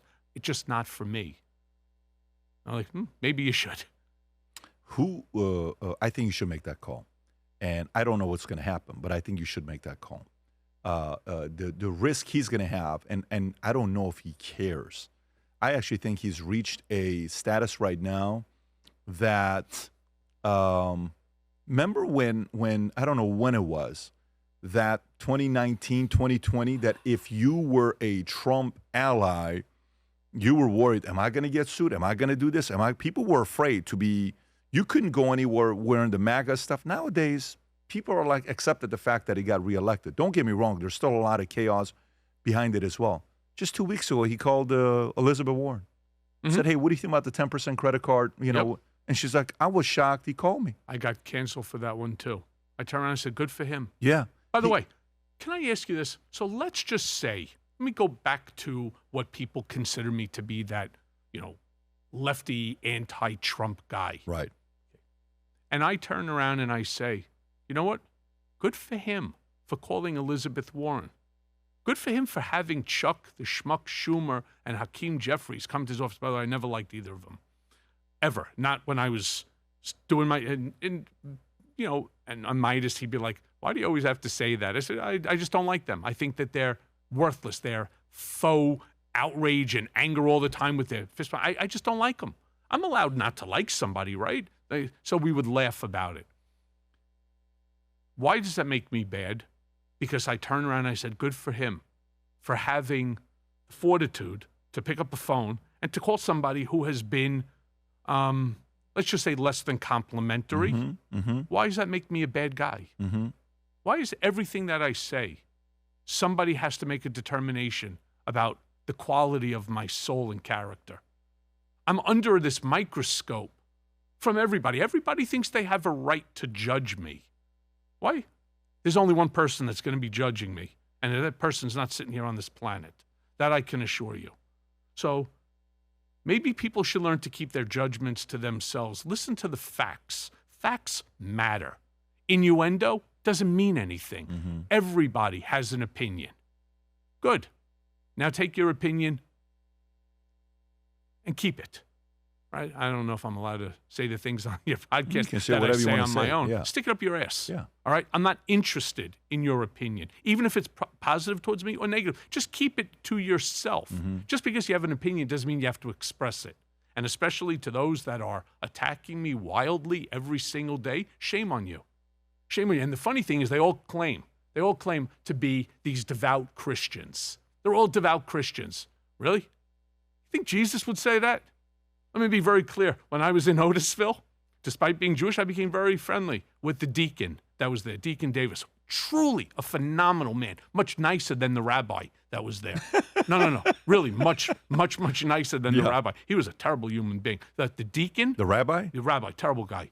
The deacon couldn't be kinder, nicer, more caring for not just the inmates, but me particularly.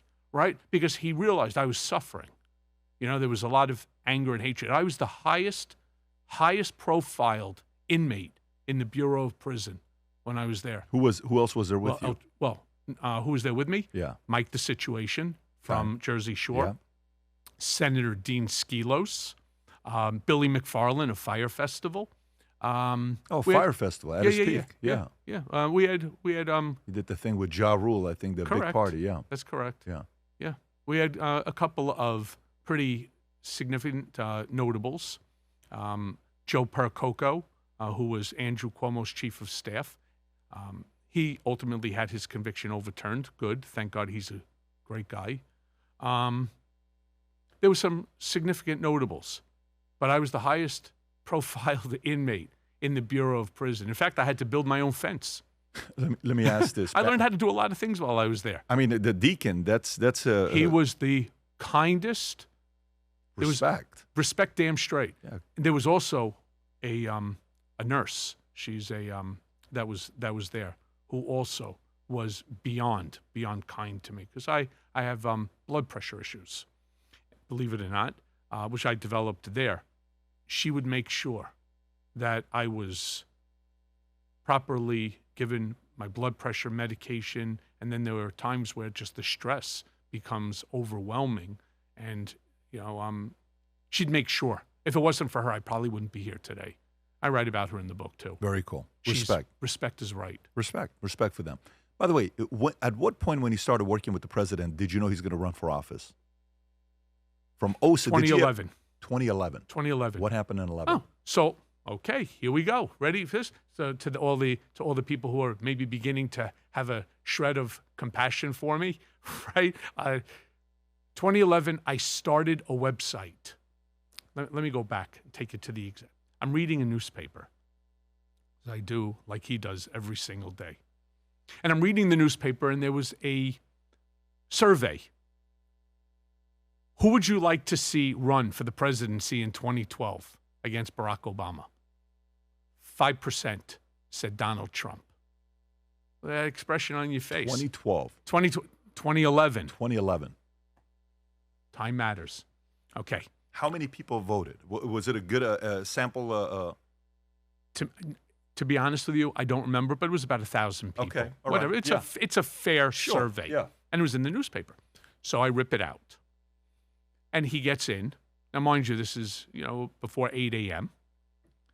And I see he's in the office. Hey, boss, want to see something pretty freaking cool? He goes, what do you got? What do you got? And I turn around and I was like, all right, check this out. And I hand it to him and I highlight it so it brings his eyes directly to what. And he's like, huh.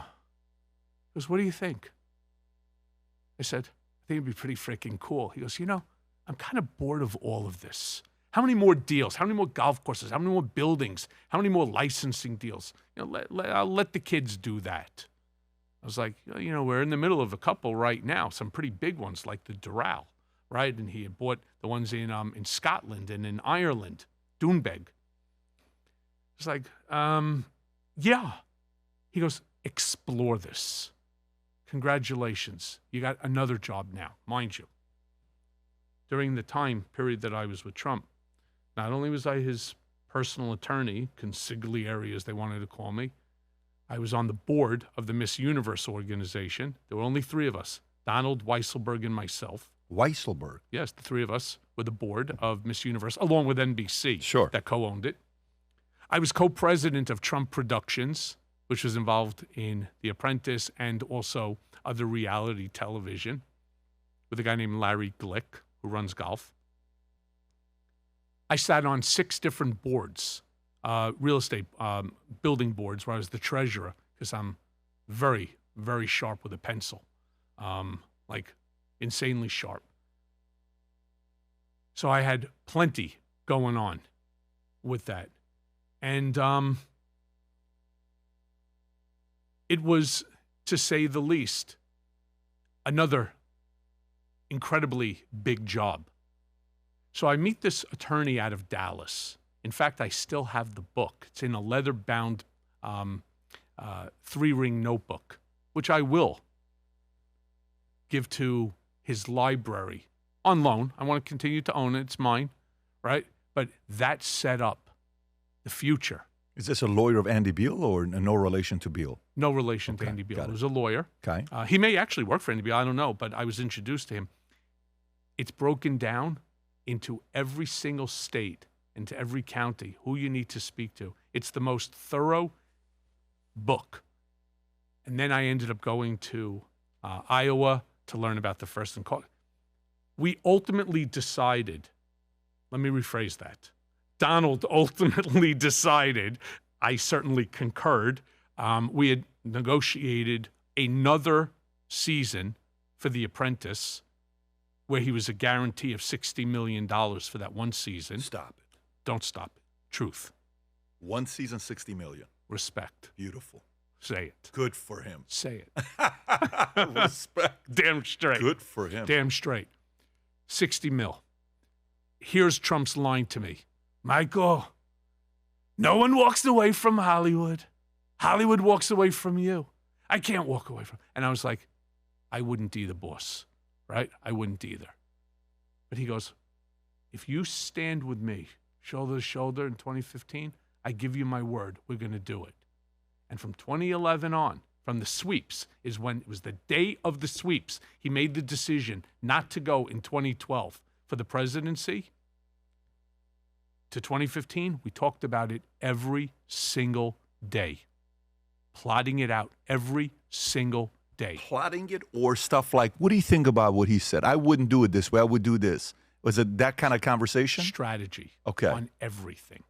Such as? Give us examples. On everything. Okay. The war in Iran. Yeah. One of the things that he turned around, he goes, what sort of an idiot sends your troops and we don't keep the oil? He goes, why are we not keeping the oil? He goes, Michael, have you ever heard of the adage, To the victor go the spoils. Why are we walking away from it? I said, I don't know, he's an idiot. So he's like, I'd keep it. I said, you do realize then we'd have to surround it with the military. He goes, so what? To the victor go the spoils. Just one example. These are all, by the way, if Trump would call in right now, he'd turn around and tell you, yeah, I did say that. I absolutely did. These are the sort of things that we did. I bring it back, the weave, to when I turn around and I was saying about that article about the 5%. So I started something called shouldtrumprun.com. Did it on my own with a guy named Stu. Funded it, the whole bit. Within, I don't know, 72 hours, at 10 million people responded. Stop it. Don't tell me stop. It's respect. Go to shouldtrumprun.com. That's right. Shouldtrumprun.com. Wow.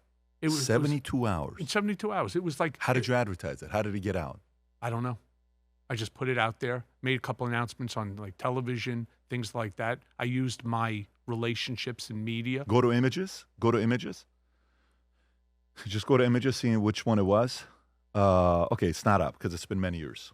Okay, so shouldtrumprun.com. I'm sure there are articles if you go into that. Go to NewsWrap. Go back and go to news. 2019, 2018. Go to that one. The second one, yeah, right there. And then see if the domain is there. Shouldtrumprun.com, right there. Months earlier, Michael Cohen had helped set up a website called Should Trump on Long Island.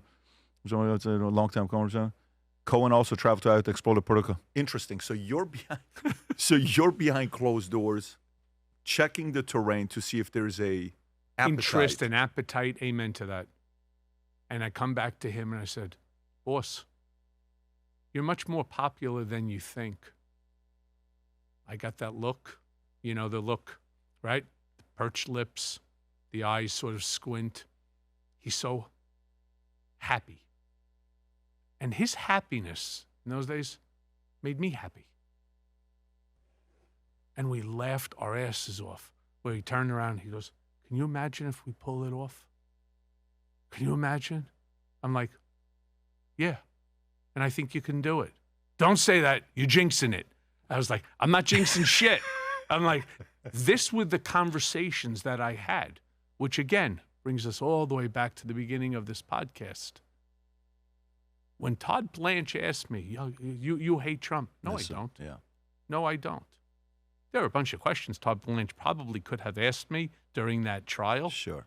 That probably would have gotten it dismissed, or I should say a hung jury. But that's neither here nor there. Very interesting. So you were involved fully behind. Was he a superstitious guy? Is he a big-time superstitious guy? He is superstitious. That's sports. That's baseball, by the way. He's superstitious. Baseball fans, baseball players are superstitious. Like, The highest. Could you imagine? You see them going like this Yeah. at like a Yankees game, right? You know, when it's like a 3-2 in the in the ninth inning or something. Baseball is like the ultimate superstitious. Sure. What else about him behind closed doors that you appreciate? Where you're like, you know, as much as I see, like, what were rules? There's certain non-negotiables I have that when I do business. I'm curious, what were some of his non-negotiables? Like, hey, Michael, we're never doing business with that guy. Was it ever things like never, we'll never do this, or was it never? Okay. Never was not a word. Never was not a word. No. Okay. There's nothing that is never to him. Just because, like when we tried to buy, I was involved in that, tried to buy the Buffalo Bills. We were in negotiation. We met with the NFL, reviewed the documentation behind it in order to put in an offer. I knew we weren't going to get it because... Politics or? No, it wasn't politics. It was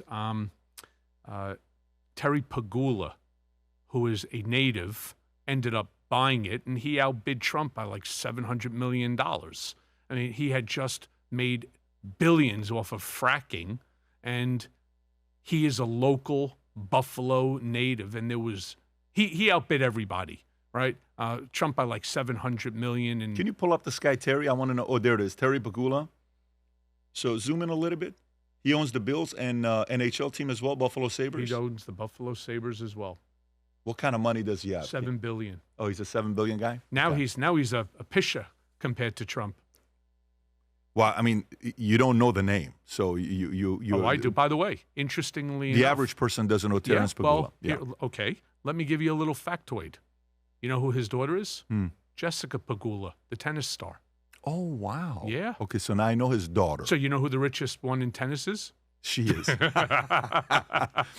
Billionaire Jessica Pegula playing against, there you go, Buffalo, New York, Boca Raton. That's right. So right they here. live down here? They live in Boca? They live everywhere. Okay. You know, it's When $7 you're a billion. billionaire, When you have $7 billion plus dollars, you can live wherever That's the hell actually you a very want. good point. Thank That's you. a very good point. When you Hold on. Here we go. have that kind of money. Ready? Yeah. Respect. Respect. So it's very obvious, Michael, from the, I'm not going to lie to you. I had no idea where the conversation would go. I'm like, you know, when you and I talk, we talked 3 weeks ago? Yeah, but the first 2 time weeks we ago. talked, when was the first time Oh, my we talked? God. The first time we talked, I think, was like 2 years ago. What was it 2.5 about? What did we talk about? Was it I Michael think- Wolff? What was it about when you and I spoke? No, I think it was about my second book, Revenge. Okay, It may right. have just come out. Both New York Times bestsellers, Disloyal #1, Revenge #6, Thank You Very Little. Good for you. Yeah. There was a question or an issue there that piqued your curiosity, and I remember you reached out, but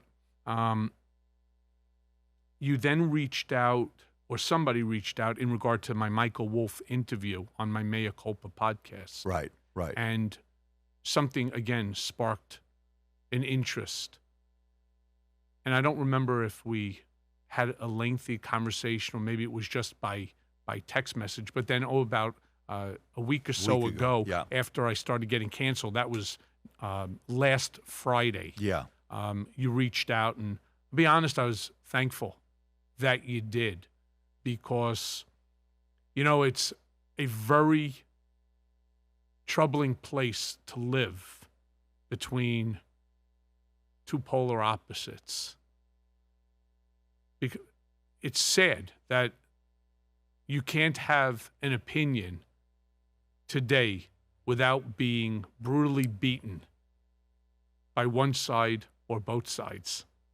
Let me ask you, if, let's just say the visual is you call, they accept the call, you talk, you go to the White House, there's a picture of you and him. So what? What happens next to you? I could give two shits. Okay, that's good. How about that one? That's good. Especially if I'm successful Yeah.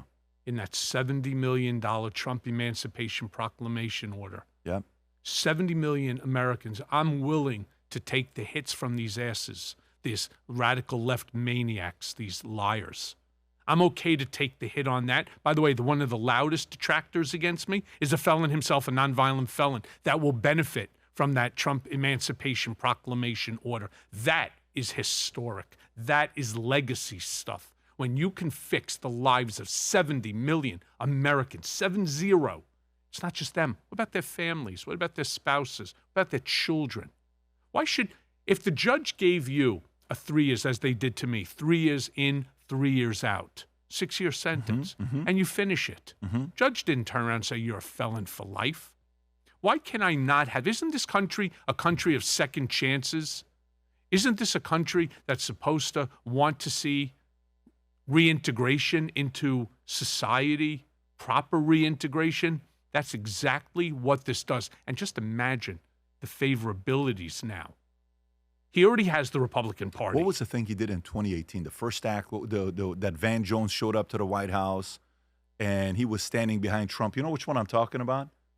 Do you know which one I'm talking about? They did something for second chances. Yeah, it was called the Second Chance Act. Is that what it was called? Second Chance Act? The First Step Act, zoom in. Formerly incarcerated, re-enter society, transform 115. 2018, President Donald Trump signed the act enacted several changes in the U.S. federal criminal aimed at, I can't see what that word is. Reforming federal prisons and sentencing laws in order to reduce recidivism. Got it. Decreasing federal inmate population. Basically what that was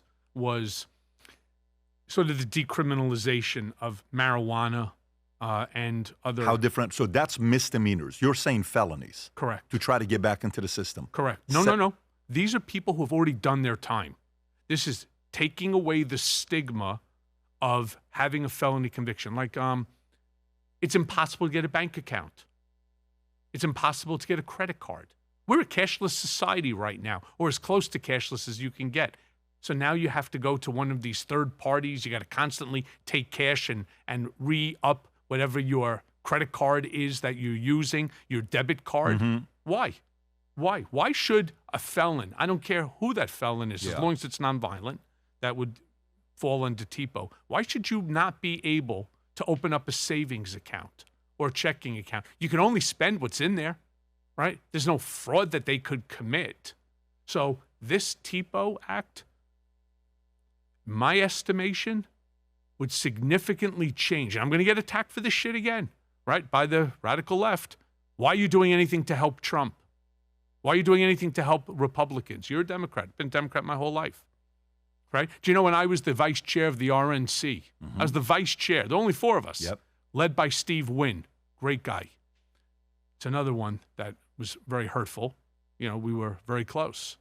And as a direct result of what happened, they went with the power. By the way, respect, understand it, but they did. Doesn't mean it doesn't hurt, right? A lot of these guys who I was very close with. But I was the vice chair of the RNC Finance Committee. I was a Democrat. You voted for Obama in 08, didn't you? Did you vote for Obama in 08? I did. Yeah, you did. Yeah, so that's pretty wild to have that. So you're sitting there while you're a Democrat. By Do the you way, know how many times that I had conversations with Trump about Obama? He would get angry at me. But here's something that people don't know about Trump. And I wish and I pray that many of the enablers, the sycophants, the cabinet, right, would tune into your podcast and hear these words. Trump doesn't want you to turn around and to be a bobblehead. He doesn't want you to agree with him.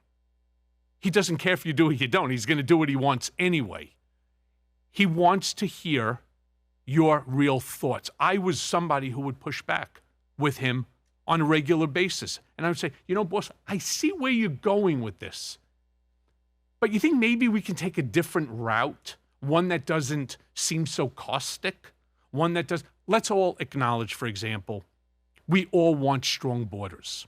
Okay. Would you acknowledge you want strong borders? Sure. Would you acknowledge Trump's adage, a country without borders, quite frankly, isn't a country? Those are his words, not mine. I'm there as well. Okay, you acknowledge that. I do. Okay.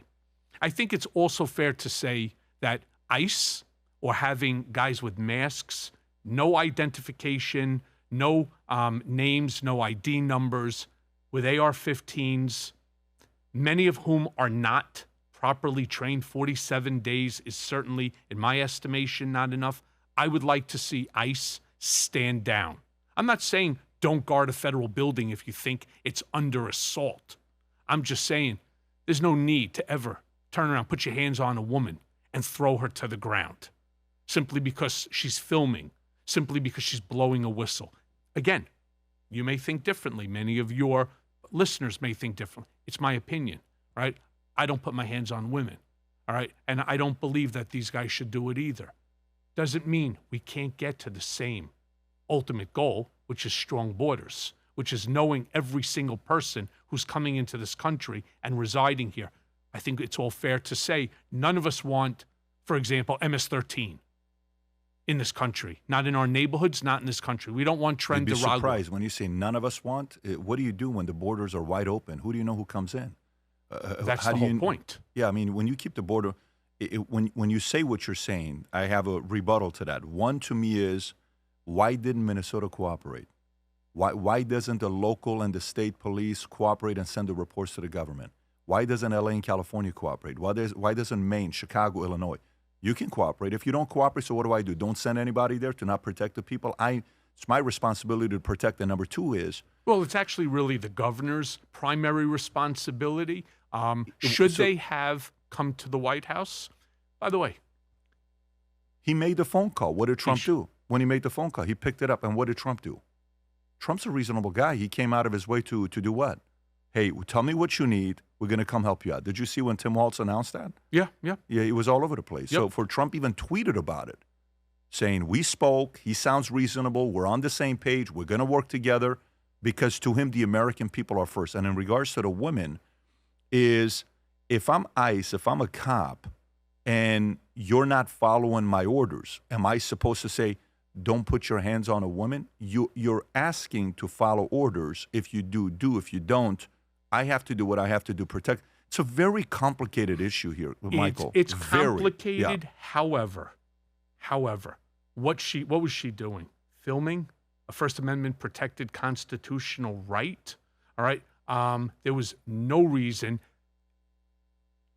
You know the old expression, one bad apple spoils the bunch. I am never going to denigrate someone who puts on the uniform, not the blue, not our military, ever. But then there's always the bad guys. There's always, like in the movie Stand By Me, one bad apple spoils the bunch. What about 3 or 5? Rotten to the freaking core. And by the way, sometimes it happens. Yeah. And no, for you're anybody right, to it turn around, happens. right? So thank you for acknowledging that, because there are bad people in everything. For sure. That doesn't mean that I should be, taken apart. It shouldn't mean that.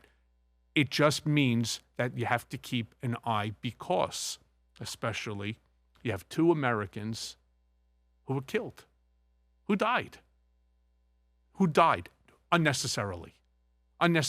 Nobody was a threat. Same with D.C. Same with what happened in D.C. and how he cleaned up the streets in D.C. And By the way, how about that poor what do you call it, agent, ICE agent, right, who was executed? Right. Why? We have a problem in this country. But that's the sacrifice. That's the risk that comes with that job. Nobody chooses that job not knowing. But these their were job. civilians. No, those are 2. That's why I'm isolating the job of this person, and we're talking civilians. No. By the way, can I get some more coffee? Absolutely. This, by the way, nothing for nothing, but this conversation, right, requires high octane. You require high octane, Patrick. Rob, would you mind having somebody grab some coffee, so please? sorry. No, it's totally fine. They'll get it for you. By the way, with the things that's going on with... Are we still on? Yeah, we're still on. They're still recording. So with the Sorry about that, folks. It's like, you get a little bit parched here. No, Patrick, it's totally is fine. tough, man. No, it's totally fine. Man, you right wingers. So what do you think when all of a sudden Trump is like, yeah, we need Greenland. It's national security. We need it. Yeah, Cuba, we'll see. We'll see what's going to happen. Venezuela, hey, boats 1, 2, 3, 4, 5, 6, 7. Maduro's been captured middle of the night.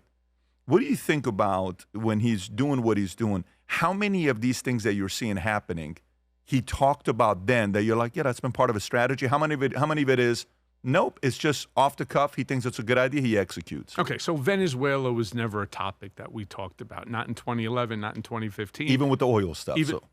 That was different. That was Iran. No, I know what I'm saying is for Venezuela, Western Hemisphere, oil. No, okay, never talked about it. Okay. Iran, he would talk about. Barack Obama's birth certificate, we talked about a lot. Let me be crystal clear on something. Venezuela was never part of this. I have issues with whoever it is that is guiding him on this, how do you call it, this boondoggle? Thank you so much. Thank you. This boondoggle, as far as I see it. Did you say boondoggle? Yeah. This is the second time that word's been used in the last 2 days. Sorry about that. No, it's good. Why do I say that? First and foremost, fentanyl doesn't come from Venezuela. Okay. Right. That's his own FBI, his own intelligence agencies are telling him, or should be telling him, that's not where fentanyl comes from. Fentanyl comes from China, and the bulk of it comes from China through Mexico. That's not Michael Cohen making assertions. That's facts that have been provided by his intelligence agencies. So when you blow up an 18-foot aluminum boat that has the capacity of 80 miles, you would need to refuel that, 112 times in order to get anywhere near U.S. land. What's on those boats? Well, potentially cocaine, definitively marijuana, that's already been proven, and definitively fish, because there are a couple of those boats that were fishermen. I have a real problem with that double strike, right? I have a problem with it.